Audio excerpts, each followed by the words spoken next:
Hi, my name is Jeff Staub. I'm the Application Engineering Manager for Danfoss, and today I'm here to talk to you about the new Danfoss TU Thermostatic Ice Machine Kit. It's a universal replacement kit that we offer for ice machines for the contractors and wholesalers for an easy retrofit for ice machines that are out in the field. So now we've pulled out the unit, we've gone around to the back side of it. To identify the ice production output capacity, you want to look at the label on the back. So you want to look at the manufacturer's label and the model number and the serial number.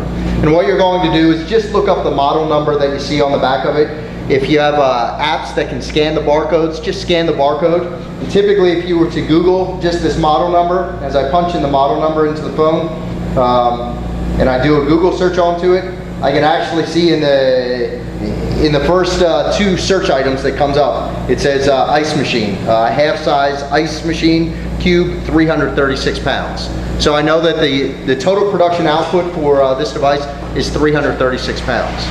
So when I go to select the units or the actual ice kits from the TU valves, I can see that there's two separate valves. One of them is sized from 75 to 600 pounds for a cuber, and the other one is from 351 to 1800 pounds for a cuber. You also have sizes on here for a flaker as well. So these two valves will cover all of the ranges of ice machines, whether it's a flaker or a cuber, for all 404A applications. So as we open up that valve, it's a kit. You can see the selection on the side of the ice capacity right on the label. You open up the kit and the kit contains a couple different items. You'll see some copper fittings. This is just to ensure from the equipment manufacturers, they use both an angle way or a straight through configuration valve. Some of them use 1/4 inch inlet fittings, some use 3/8 inlet. On the outlet, some use 3/8 and some use 1/2 inch. So these copper fittings are there as a universal kit, so you can make an adapter fitting from the valve to the copper that's in the system. And then of course inside we have a couple different parts. You have the valve, a separate box for the valve. You have your 3 different orifices, and then of course you have your sensing bulb, your thermostatic expansion valve sensing bulb insulation to be able to insulate that to your suction line. So again, let's open up the instructions and you can see the basis for the selection. Of course it's important to read all of the instructions, but really when you're looking at the sizing of it, your small and your large configuration, and then you can select the cuber and the nugget and the capacity. So right here we dial in and look right at the 150 to 350 pounds for a cuber. We have a 336 pound ice machine. We come across and we're going to use the number 3 orifice. So there's some other instructions down below, how you do the valve assembly, how you put the orifice inside of the valve, how you tighten it down, and then of course some general brazing instructions, as well as how you install the copper strap for the bulb to the suction line, as well as the superheat adjustment. So we know that we need a number 3 orifice for the valve. As we open up our side panel for the ice machine, we can identify the capillary tube, we can see where the TXV is sitting, and we can also see where the bulb is sitting inside of there. So first we have to do a little bit of prep work. We need to pull all of the refrigerant. We need to reclaim all of the refrigerant out of the system. We need to pull the insulation off of the thermostatic expansion valve. And then after we pulled the refrigerant out of it, we pulled all this insulation, now we're ready to start the prep work and the installation of the new kit. Prior to removing it though, you want to do a best fit. So once again, you open up your kit that you have on top of the machine. You have your bag of your copper connectors. And what you want to do is you want to just size up what the connectors are here. So on the inlet we have a 1/4 inch fitting, and on the outlet we have a 3/8 inch fitting. So we'll open up our bag of fittings, put in the appropriate fittings into the inlet and the outlet by the valve. You can see on the side there's a direction between the liquid and the suction line for the appropriate direction to put it in. And here what we're going to do is you're just going to try and do a mock-up. So as you do a dry fit and look at where you're going to cut this. There's 2 ways to pull a thermostatic valve out of the system. You can either cut them out or you can torch them out. Use a torch to braze them out. Advantages and disadvantages. For certain, many times a torch is very quick to do. However, you have to be careful when you torch it out. If you want to send that back to the manufacturer for an evaluation of the valve. If you torch it out and you overheat the valve, you can cause additional damage to the valve, and the manufacturer may not know what the true root cause failure of it is. So typically you're always safer to cut it out of the system, and you usually have, because the original valve is raised right up to the valve, where now we're putting two couplings or two fittings on either side of the valve, so we have an additional difference or an additional length that we'll be able to use. So we just mark it up on the outside, mark your pipe with a Sharpie or a pencil, and then start making your cuts at that joint. So now we've removed the insulation and we've just cut this valve out. So we have both copper stubs on the end of it. We've just taken some sandpaper, cleaned the ends of these up, and now I'd say we're ready to install the next one. Again, the purpose of this video is to show you the general replacement of a thermostatic expansion valve. I recognize that the system is now fully exposed and opened up. So proper techniques would be to replace the filter dryer, the liquid line filter dryer at this point. I'm not going to go through that process for the sake of this video. So we have our new valve. Prior to doing any brazing, you can do a dry fit onto the valve to make sure your couplings are fitting okay out of your bag. You'll just kind of twist the valve on.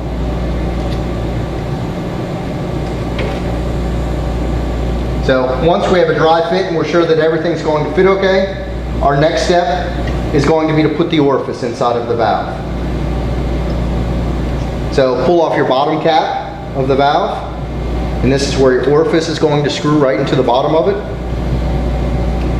We have an orifice. There's 3 different orifices inside of the box. You can see it's a TU1, a TU3, or a TU5. For this selection, I've chosen the TU3 orifice.